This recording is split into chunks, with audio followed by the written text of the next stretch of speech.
The dinner rush at the Grandview Country Club was always chaos, but tonight felt different. Tonight felt bigger.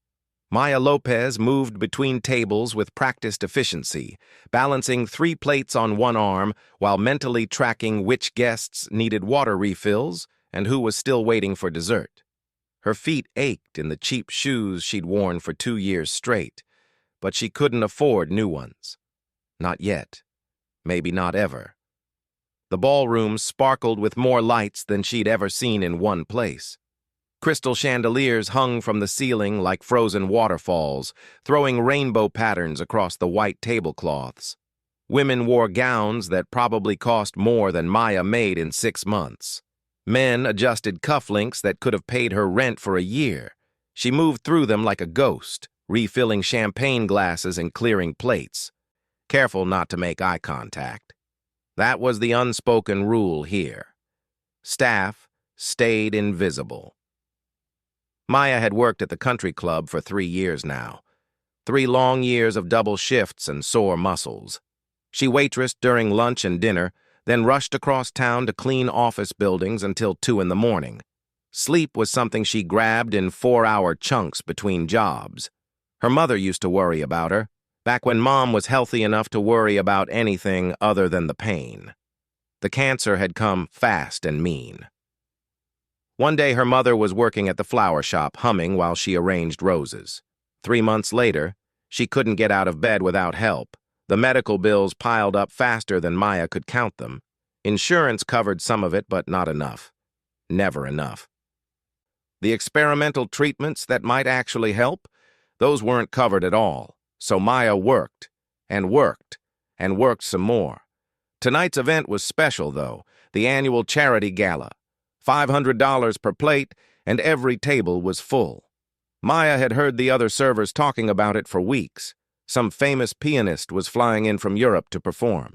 The whole thing was raising money for the new children's hospital wing, which would have been beautiful if Maya wasn't so tired she could barely appreciate it. She pushed through the kitchen doors with an armload of dirty plates. The kitchen staff moved in controlled chaos, Chef Roberto barking orders, while line cooks plated delicate arrangements that looked more like art than food. Maya dumped the dishes and grabbed a fresh tray of champagne flutes. Back to the floor. Always back to the floor. That's when she saw it. The piano sat on the stage at the far end of the ballroom, spotlighted and magnificent. A Steinway grand, its black surface so perfectly polished she could see the chandeliers reflected in it from 50 feet away. Maya's breath caught in her throat. Her feet stopped moving just for a second, but that was enough for Mr. Rothschild to notice. "Lopez, keep moving! We're not paying you to daydream!" The manager's voice cut through the ambient music and conversation. Maya jerked back to reality, nodding quickly and hurrying to table 17 with her champagne. But her eyes kept drifting back to that piano. She knew that instrument. Well, not that specific one, but she knew its voice, knew the way the keys would feel under her fingers, the weight of the pedals under her feet. She knew how that particular model resonated, how you could make it sing or thunder or whisper depending on your touch. Maya hadn't touched a piano in 3 years. 3 years, 2 months, and 16 days, if she was counting. Which she was, even though she tried not to. She'd been good once. Really good. Her teacher at the community college had called her gifted, said she had something special. The scholarship to the conservatory had felt like a miracle, like every painful hour of practice and every sacrifice her mother had made was finally paying off. Full ride to one of the best music schools in the state, a chance to actually become something, someone. Then came the diagnosis. Stage 3. Aggressive treatment needed immediately. Maya had sat in that sterile doctor's office, holding her mother's shaking hand, and felt her future crack down the middle. She'd withdrawn from the conservatory the next day. Her professor had actually cried, had begged her to defer instead of quitting completely. But Maya knew the truth. There was no deferring this. Life didn't pause for dreams. "Miss, "Miss, we've been waiting for our wine for 10 minutes." An irritated voice snapped Maya back to the present. A woman in a red dress, diamonds at her throat, looked at Maya like she was something unpleasant stuck to her shoe. "I'm so sorry, ma'am. I'll get that for you right away." Maya's customer service voice was automatic now, smooth and apologetic even when she wanted to scream. She hurried to the bar, got the wine, served it with a smile that didn't reach her eyes. The evening rolled on. Main course went out. She dodged a spilled drink, gracefully accepted a $5 tip from a man who probably carried $1,000 bills in his wallet, and pretended not to hear the conversation at table 8 about someone's third vacation home. Through it all, the piano waited on stage. Maya could see the pianist's chair, the sheet music already arranged. In about 40 minutes after dessert was served, the performance would begin. Some maestro with an impossible-to-pronounce name would sit at that beautiful instrument and make it sing for people who could afford to listen. Maya allowed herself one small fantasy as she cleared salad plates. She imagined walking up to that stage, sitting down, placing her hands on those keys. Just once more. Just to remember what it felt like to be someone other than the invisible waitress with the sick mother and the empty bank account. But fantasies didn't pay bills. Dreams didn't cure cancer. She pushed through the kitchen doors again, this time grabbing the dessert tray. Chocolate torte with gold leaf. Because apparently gold was something you could eat when you had enough money. Maya arranged the plates on her tray with mechanical precision, her mind elsewhere. Mrs. Chen, the event organizer, rushed past looking frazzled. The woman had been running around all evening, checking details, adjusting flower arrangements, speaking urgently into her phone. Now she looked genuinely panicked, her face pale under her makeup. "Has anyone seen Mr. Rothschild? We have a situation," Mrs. Chen called out to no one in particular. Maya didn't pay much attention. Situations at fancy events were usually things like the wrong wine vintage or a guest unhappy with their table placement, nothing that concerned the waitstaff. She carried the dessert tray toward table 12, weaving between chairs and conversation. The piano gleamed in her peripheral vision, beautiful and untouchable as a star. In another life, Maya thought. In another life, that stage could have been hers. But this was the life she had, and these were the cards she'd been dealt. So she delivered desserts with a professional smile, pocketed her small tips, and tried not to look at the piano anymore. Sometimes not wanting something was easier than wanting it with your whole heart and knowing you'd never have it. The evening was about to prove Maya wrong about a lot of things. The first sign that something was wrong came from backstage. Maya was collecting empty dessert plates when she heard raised voices behind the curtain. Not angry voices, but panicked ones. The kind that made your stomach drop even when you didn't know what was happening. Mrs. Chen emerged from backstage, her face ghost white. She was almost running, her heels clicking frantically against the polished floor. Mr. Rothschild met her halfway across the ballroom, and they had a whispered conversation that involved a lot of hand gestures and head shaking. Whatever they were discussing, it wasn't good. Maya tried to focus on her work, but curiosity pulled at her. Other staff members had noticed, too. The bartender leaned forward, trying to catch snippets of conversation. One of the other waitresses, an older woman named Rita, sidled up to Maya. "Something's happened to the piano player," Rita whispered. "I heard one of the coordinators say he's sick." "Sick? Like he can't perform?" Maya asked, surprised at the concern in her own voice. "Worse than that. Ambulance is coming." Sure enough, within minutes, paramedics rushed through the service entrance. They moved quickly but professionally, disappearing backstage with their equipment. The wealthy guests were starting to notice now. Conversations dropped to murmurs. People craned their necks, trying to see what was happening. Maya watched as the paramedics brought out a stretcher. The man on it was middle-aged, dressed in an expensive tuxedo, his face swollen and red. Even from across the room, Maya could see he was struggling to breathe.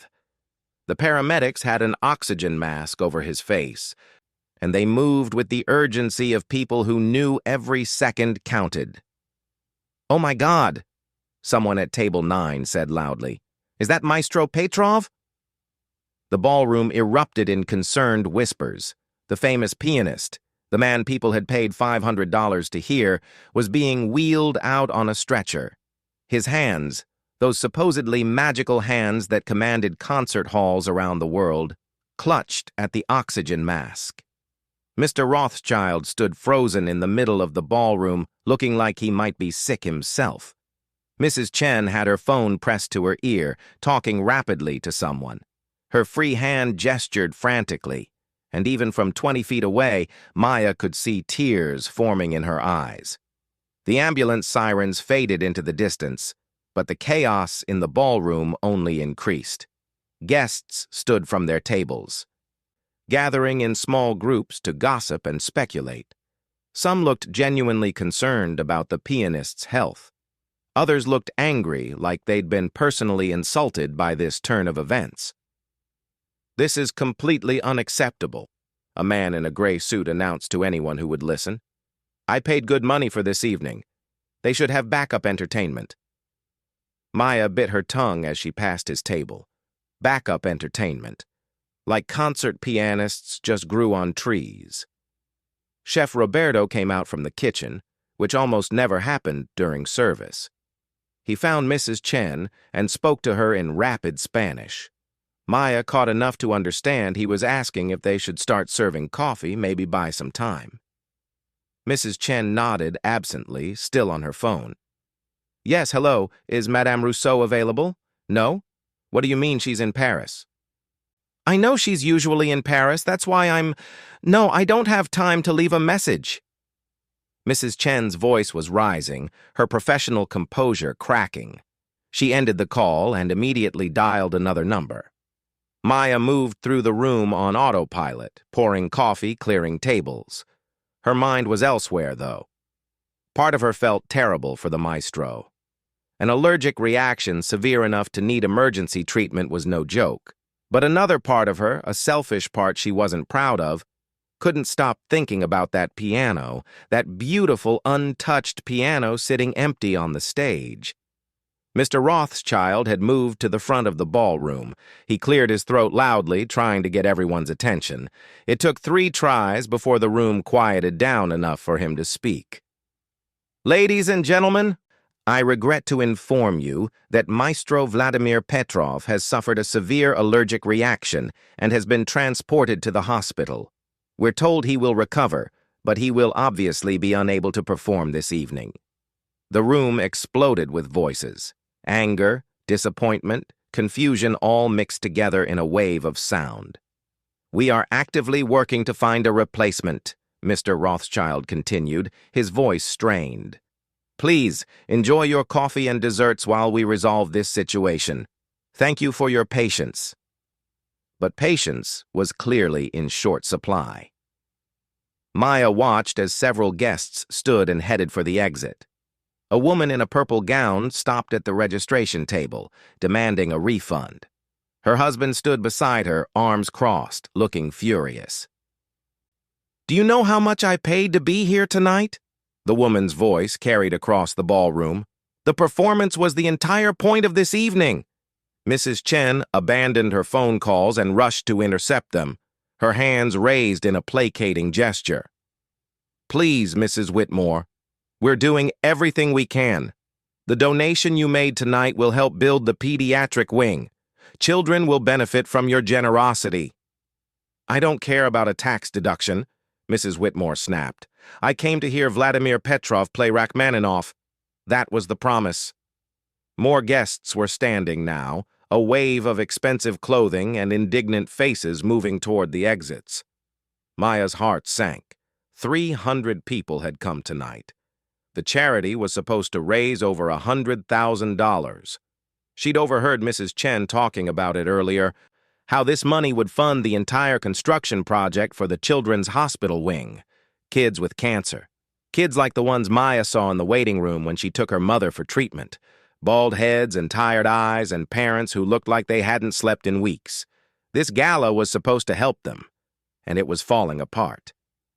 Mr. Rothschild was back on his phone, pressed against his ear so hard, Maya thought he might hurt himself. "I don't care if he's playing another event, offer him double, triple." "What do you mean he's in Tokyo?" "Fine. What about—" "No, she had knee surgery." I know. Rita appeared at Maya's elbow again. "This is a disaster. They're going to lose all the donations. People are actually leaving." Maya looked around the ballroom. Rita was right. At least 30 people had already walked out. Others were gathering their things, making quiet exits or loud complaints depending on their personality.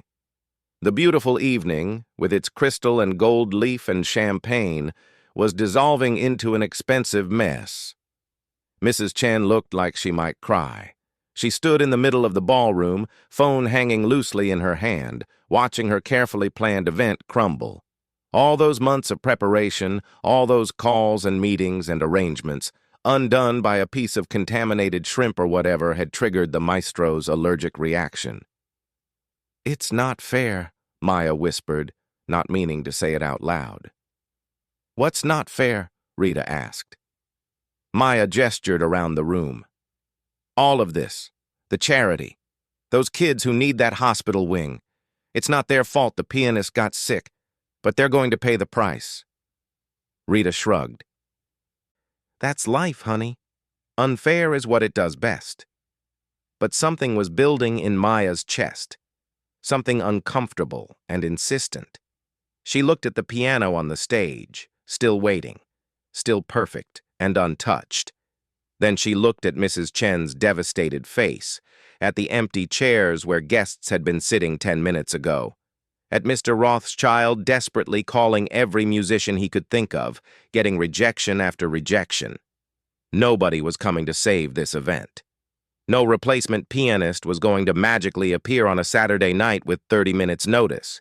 The gala was going to fail. The hospital wing wasn't going to get funded. And kids were going to suffer for it. Maya's hands started trembling. Her heart pounded so hard she could hear it in her ears. This was crazy. This was absolutely insane.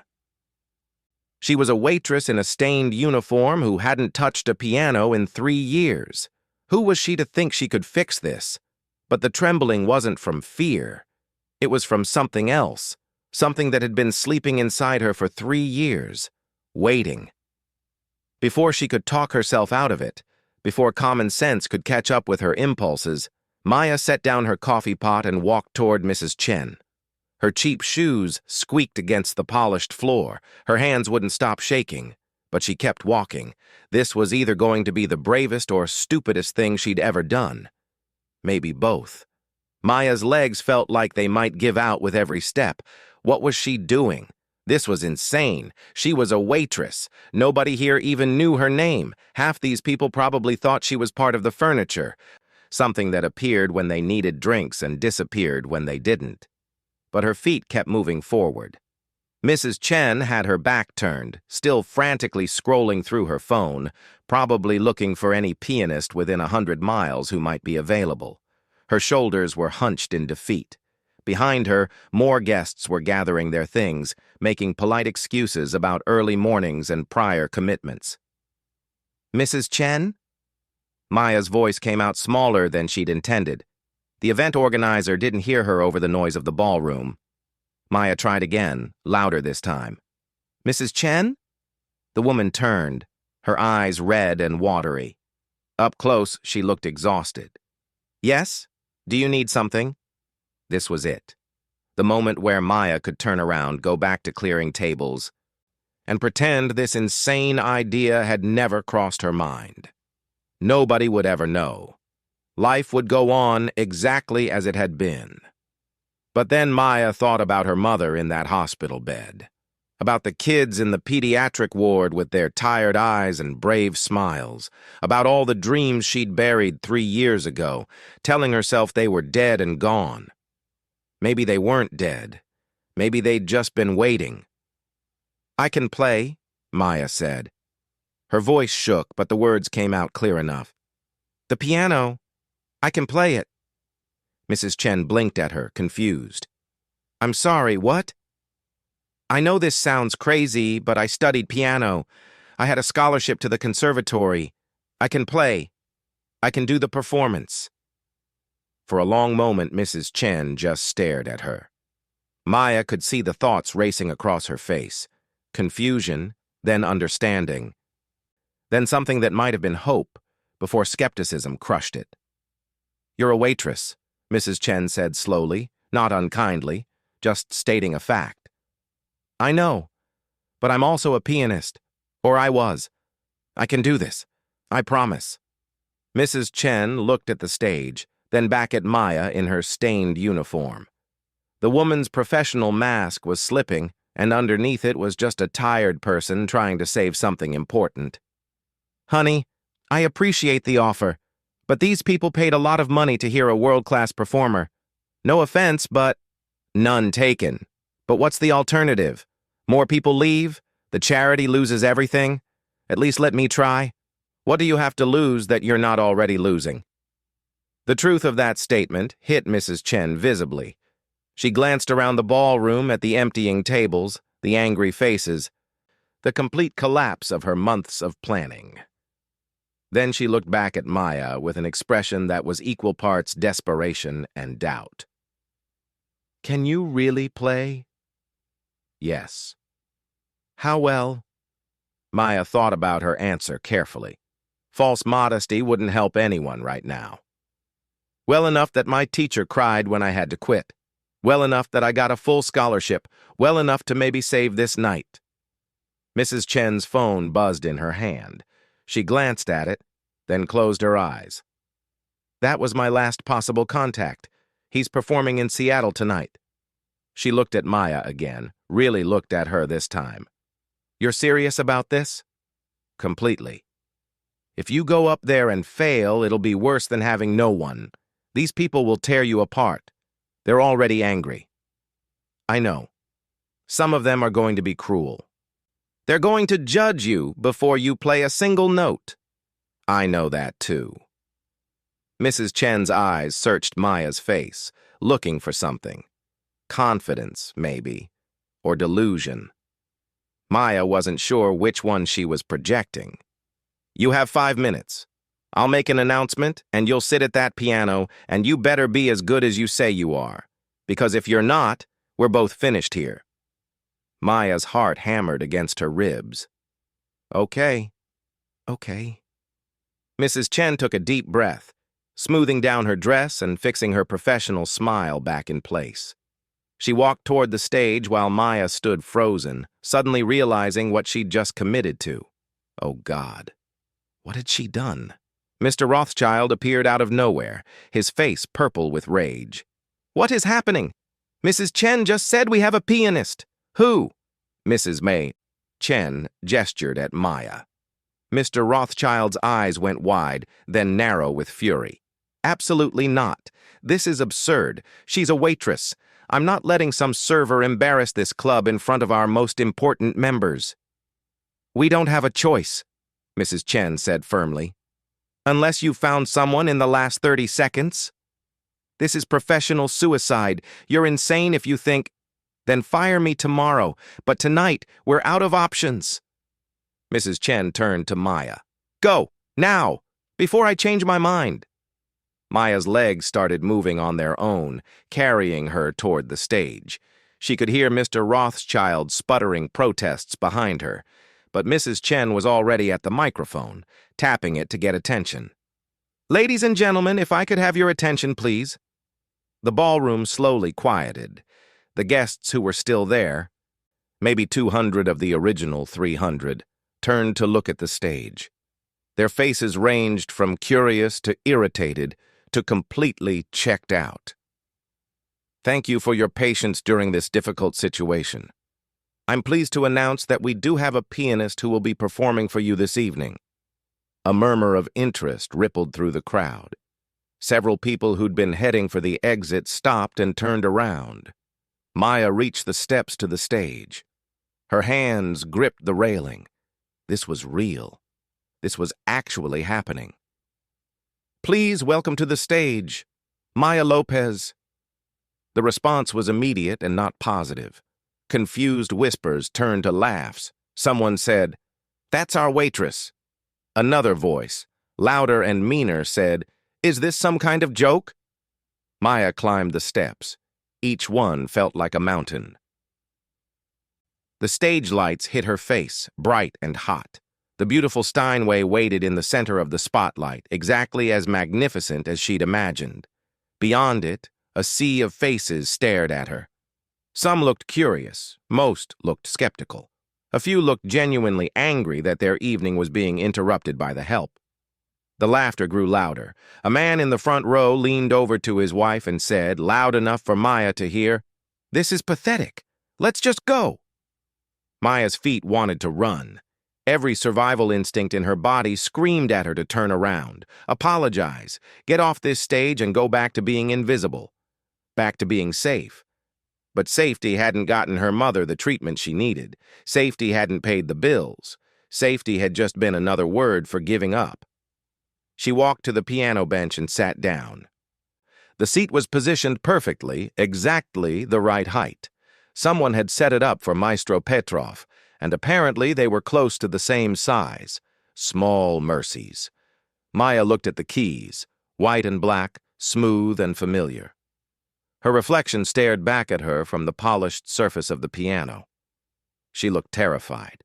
She looked small. She looked completely out of place in her stained waitress uniform on this glamorous stage. The laughter hadn't stopped. If anything, it had gotten worse. A woman in a gold dress was shaking her head, looking personally offended. A group of men near the bar had turned their backs entirely, not even willing to watch this train wreck. Maya's hands hovered over the keys, shaking so badly she wasn't sure she could control them. 3 years. 3 years since she'd played. What if she'd forgotten? What if muscle memory wasn't enough? What if she failed spectacularly in front of all these people and proved every skeptical face in this room absolutely right? She closed her eyes.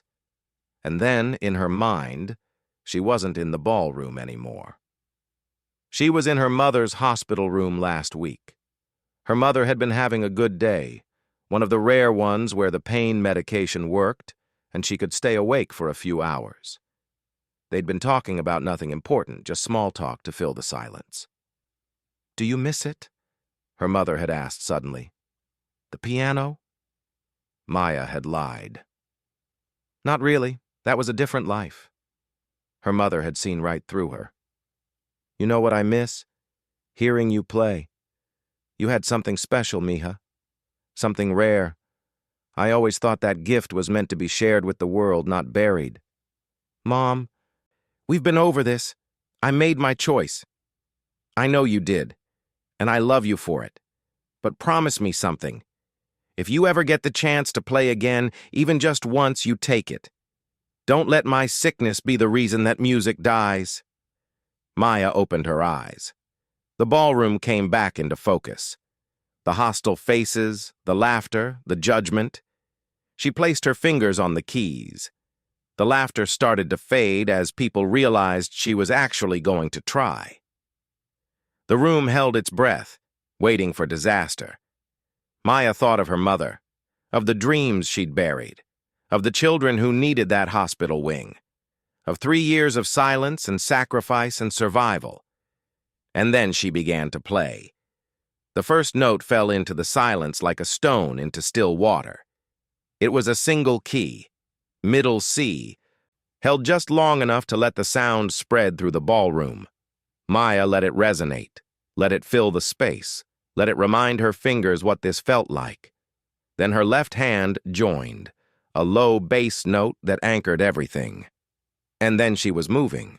She'd chosen Rachmaninoff. It was a risk, playing something so well-known, something these people had probably heard performed by masters around the world. But it was also the piece she knew best, the one she'd practiced until her fingers bled back in her conservatory days. The Piano Concerto No. 2, the opening movement that had made her fall in love with music in the first place. Her fingers found the familiar patterns like coming home. Muscle memory took over where conscious thought couldn't reach. The notes poured out, soft at first, tentative. She could still hear scattered laughs from the audience, still feel the weight of their judgment. But then something happened. The music started to take shape, and with it came 3 years of bottled emotion. Every night she'd spent cleaning offices while other people slept. Every time she'd watched her mother cry from pain and pretended to be strong. Every dream she'd buried, every sacrifice she'd made, every moment she'd felt invisible and forgotten and small. It all came out through her fingers. The laughter stopped. Maya didn't notice at first. She was too lost in the music, in the feeling of the keys under her hands, the way the Steinway responded to every touch. This piano was incredible, so much better than the beaten-up upright she'd learned on. It sang when she needed it to sing, thundered when she pushed it, whispered when she pulled back. The melody climbed and her hands flew across the keyboard, spanning octaves, dancing between high notes that sparkled like the chandeliers above and low notes that rumbled like distant thunder. She'd forgotten how good this felt, how right, like breathing after holding your breath for 3 years. In the audience, a woman in a blue dress had stopped mid-conversation, her champagne glass frozen halfway to her lips. Her husband, who'd been checking his phone, slowly lowered it, his attention caught by something he couldn't quite name. The man who'd laughed the loudest wasn't laughing anymore. He was leaning forward in his seat, his face unreadable.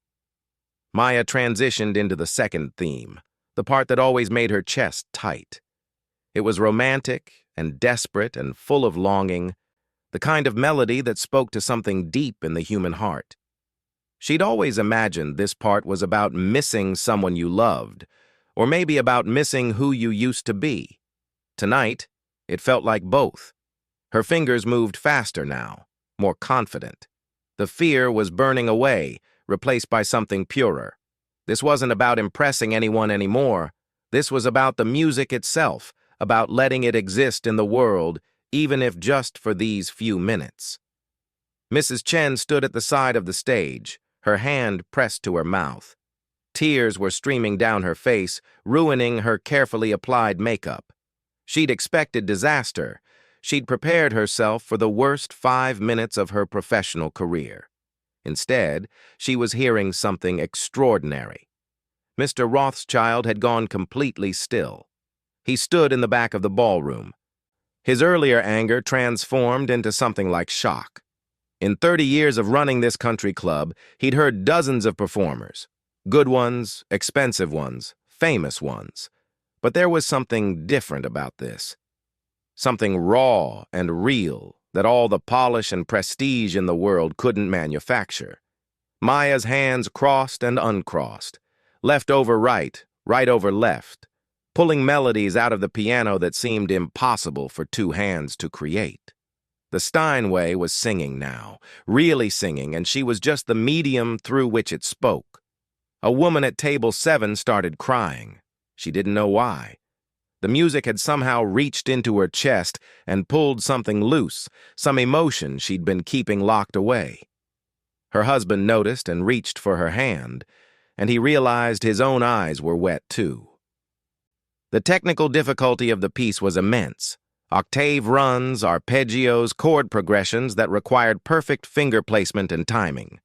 Maya had worried her hands would be too out of practice, that 3 years away would have dulled her skills. But somehow, the opposite had happened. All that time, all that pain, all those emotions she'd never allowed herself to feel had made the music deeper, richer, more honest. She moved into the climactic section, where the piano builds and builds until it feels like the whole world is contained in those keys. Her whole body was involved now, swaying with the music, her foot working the sustain pedal with perfect timing, her shoulders and back putting power into the chords that needed weight. The ballroom had transformed. Minutes ago, It had been full of restless, wealthy people checking their watches and making exit plans. Now you could have heard a pin drop between notes. Every eye was fixed on the stage. Every ear was tuned to the piano. Even the waitstaff had stopped moving, standing frozen with empty trays, completely absorbed. Rita stood in the kitchen doorway, one hand gripping the frame to keep herself steady. She'd worked with Maya for 2 years and never known, never suspected.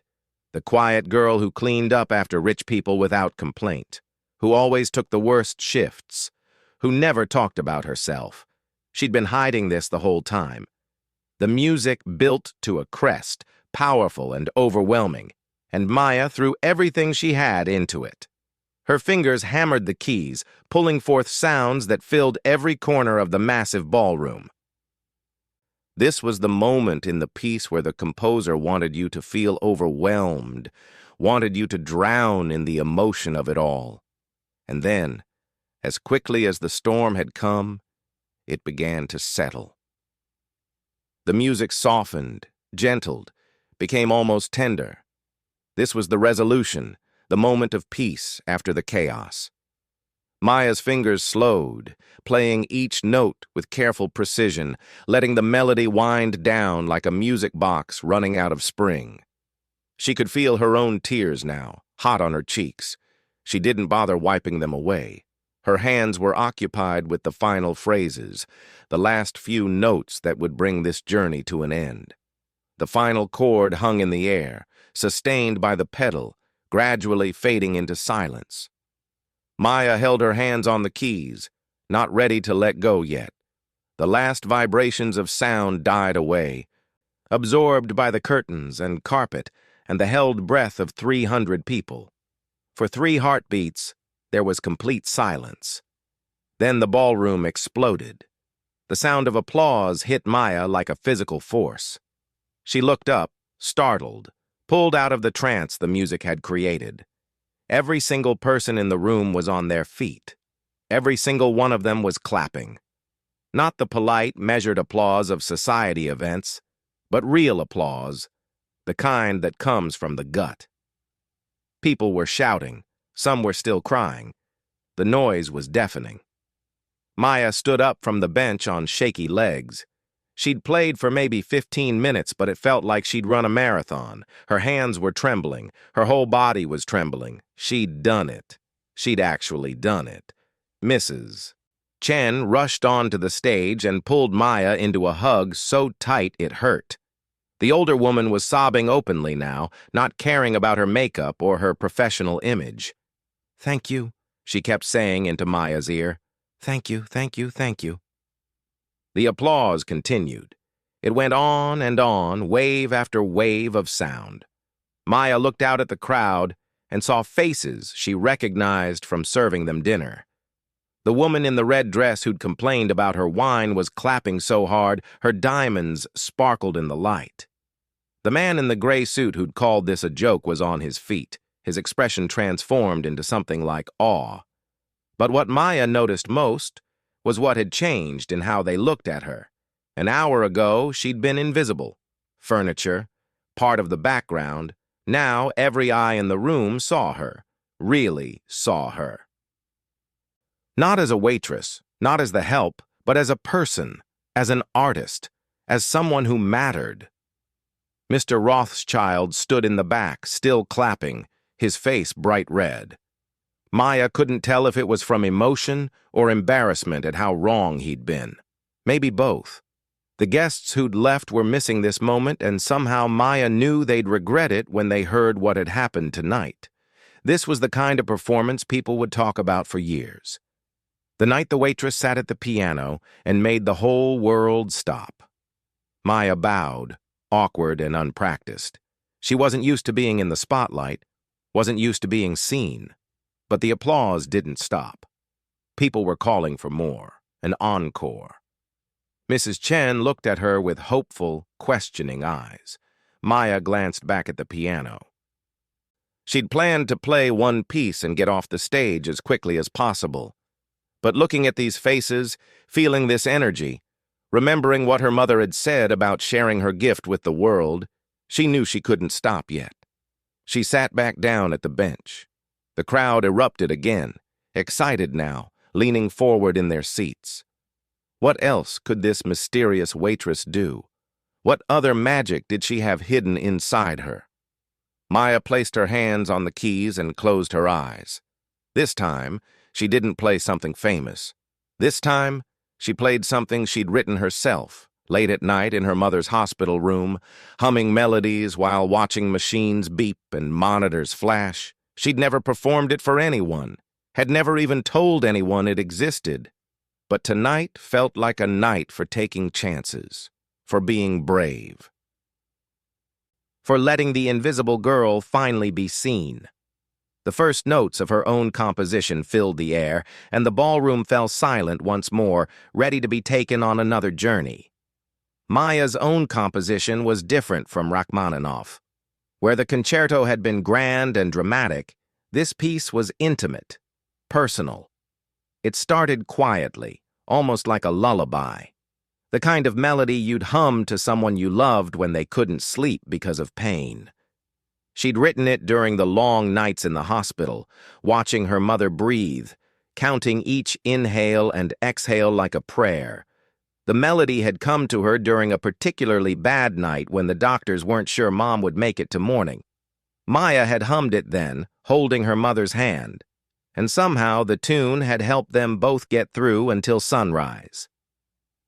Now she played it for a room full of strangers, and somehow it didn't feel strange at all. The music flowed through her fingers, gentle and melancholic, but with threads of hope woven through the sadness. It spoke of long hospital corridors and beeping machines, but also of sunrise through hospital windows and the stubborn refusal to give up. In the audience, people were experiencing something they rarely allowed themselves to feel at these fancy events: vulnerability. The masks of wealth and status were slipping away. A man in the front row thought of his own mother, gone 5 years now, and wished he'd spent more time with her. A woman remembered her daughter's illness years ago, the fear that had consumed her, the relief when the child recovered. The music was honest in a way that cut through all pretense. It didn't try to impress anyone or prove anything. It just existed, raw and real, a window into Maya's heart that she was choosing to share. She moved into the middle section, where the melody became more complex. This was the part she'd written after her mother started responding to treatment, when hope felt dangerous but possible. The notes climbed higher, reaching for something beautiful, then falling back, afraid to hope too much. It was a conversation between fear and faith, played out in minor and major keys. Mrs. Chen stood at the edge of the stage, completely mesmerized. She'd organized charity events for 15 years, had heard performances from some of the finest musicians in the world. But she'd never heard anything quite like this. This wasn't about technical perfection or prestigious credentials. This was about truth. The piece built slowly to a gentle climax, not dramatic like before, but powerful in its sincerity. Maya's fingers pressed the keys with tender precision, each note placed exactly where it needed to be. Then, gradually, the music began to settle, like dust after a storm, like breathing slowing after a crisis passes. The final notes were soft, almost a whisper, a question more than an answer, a hope more than a certainty. Maya let the last chord fade completely before lifting her hands from the keys. The silence that followed was different this time. Heavier, fuller. Like everyone in the room was holding something precious and didn't want to break it by moving too fast. Then the applause came again, but quieter now, more reverent. People rose to their feet, but the energy was different. This wasn't excitement. This was respect. This was recognition that they'd witnessed something rare and genuine. Maya stood and bowed, tears streaming freely down her face now. She wasn't embarrassed by them anymore. The music had stripped away her defenses, and she felt oddly free in the exposure. Mrs. Chen hugged her again, and this time when she pulled back, she was smiling through her tears. "That was extraordinary. Where did you learn to compose like that?" "I didn't learn," Maya said softly. "I just felt it." The applause continued for another full minute before finally beginning to fade. Maya started to walk off stage, ready to return to being invisible again, to clear tables and pour coffee and pretend this magical moment had never happened. But Mrs. Chen caught her arm. "Wait, just wait." A woman was making her way to the stage. She was older, maybe in her 60s, wearing a deep purple dress that probably cost more than Maya made in a year. Her silver hair was perfectly styled, and she moved with the confidence of someone used to getting what she wanted. She climbed the stage steps with surprising grace and walked directly to Maya. Up close, her eyes were sharp but kind, the eyes of someone who'd seen a lot of life and learned to recognize what mattered. "My name is Victoria Ashworth," the woman said, her voice carrying authority even at low volume. "I'm on the board of the Harrison Music Foundation. We fund scholarships for talented musicians." Maya's heart started pounding again, but differently now. "Oh, that's wonderful. I want to fund your education. Completely.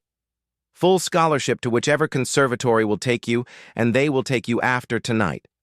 All tuition, all expenses, including living costs, so you won't need to work while you study."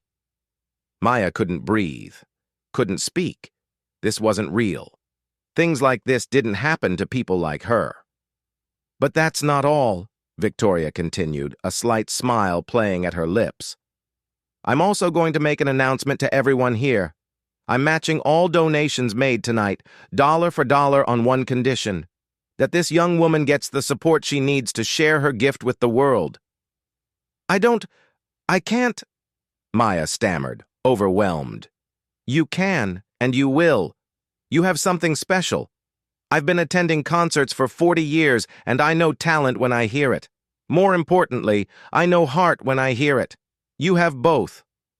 Victoria turned to address the crowd, her voice rising. "Ladies and gentlemen, I'm prepared to match all donations made this evening if you'll join me in supporting this remarkable young woman's education." The ballroom erupted in applause again. People were already pulling out checkbooks, calling over donation coordinators. The energy in the room had completely transformed. What had been a disaster an hour ago was now the most successful charity event the country club had ever hosted. A man in an expensive suit approached the stage. "I'm Gregory Harmon. I manage concert halls across the state. I'd like to book you for a performance next month. Small venue, intimate setting. We'll pay you properly." Another woman stepped forward. "I teach at the Berkshire Conservatory. We have a spot opening in our graduate program. I'd like to offer it to you with full funding." More people came. A music agent, a producer who worked with recording artists, a philanthropist who wanted to cover medical expenses. They kept coming, one after another, each offering something that would have seemed impossible an hour ago. Maya felt dizzy. Mrs. Chen kept a steady hand on her arm, grounding her. "Breathe," she whispered. "Just breathe." Through the crowd, Maya saw Mr. Rothschild approaching. She braced herself, expecting an apology or maybe another dismissal. But when he reached the stage, he looked humbled. "Miss Lopez, I owe you an apology. I underestimated you terribly. If you're willing to stay on at the club, I'd like to offer you a position as our events coordinator. Better pay, reasonable hours. You could work here while you study." Maya looked at all these faces, all these opportunities being laid at her feet like gifts. It was overwhelming. Incredible. Terrifying. "I need to call my mother," she said suddenly. Mrs. Chen smiled. "Of course you do. Use my phone." Maya stepped backstage, her hands shaking as she dialed the hospital. Her mother answered on the third ring, her voice groggy with medication. "Mija, is everything okay? It's late." "Mom, something happened. Something incredible." Maya's voice broke. tears starting again. "I played piano tonight, at the club, in front of everyone." There was a pause. Then her mother's voice came through, suddenly clearer, full of emotion. "You played? Really played?" "Yes. And Mom, people heard me. They really heard me. And there's scholarships, and someone's going to help with your medical bills, and I think everything might be okay." Her mother was crying now, too. Maya could hear it through the phone. "I told you, didn't I? I told you that gift was meant to be shared. You were right. You were so right. I'm proud of you, baby. So proud."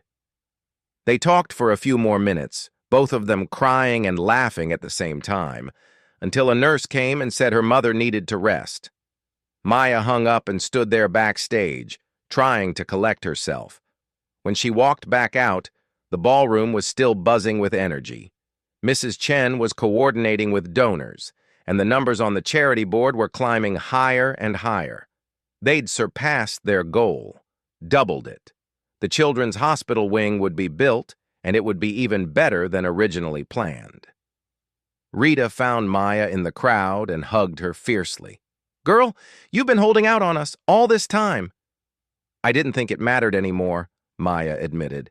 "It always mattered. You just couldn't see it yet." The rest of the evening passed in a blur. Maya collected business cards and phone numbers, made promises to call people back, accepted congratulations from guests who'd looked through her just hours ago. The woman in the red dress actually apologized for being rude earlier. The man who'd called it a joke shook her hand and told her she'd given the best performance he'd seen in years. As the event wound down and guests began to leave, they stopped by Maya to thank her personally. Not the way you thank the waitress for bringing your food, but the way you thank someone for giving you something precious, a moment of beauty, a reminder that miracles still happen. Mrs. Chen found Maya as the last guests were leaving. "The final count is in. With Victoria's matching, we raised $412,000 tonight. That's almost 3 times what we expected." She took Maya's hands in hers. "You saved this event. You saved those children." Maya shook her head. "The music did that, I just played it." "No, sweetheart, you did that. The music came from you." As Maya finally left the country club that night, still in her stained uniform, she paused at the door and looked back at the stage. The piano sat there in the spotlight, silent now, waiting for the next person who'd have the courage to make it sing. 2 years later, Maya walked onto a much bigger stage, Carnegie Hall. Her mother sat in the front row, healthy now, tears of joy streaming down her face. The program listed Maya Lopez, pianist, performing original compositions. The tickets had sold out in 3 days. As Maya sat at the piano, she thought about that night at the country club, about being invisible and afraid and desperate enough to take a chance, about the moment everything changed, because she'd been brave enough to reach for the keys. She placed her hands on the keyboard and began to play, and somewhere in the audience, she knew there was another invisible person, another dreamer who needed to hear that miracles could still happen. The music filled the hall, honest and beautiful and true. And Maya Lopez, the girl who'd once been just a waitress, reminded the world that extraordinary gifts can live in the most ordinary places. You just have to be willing to let them be heard.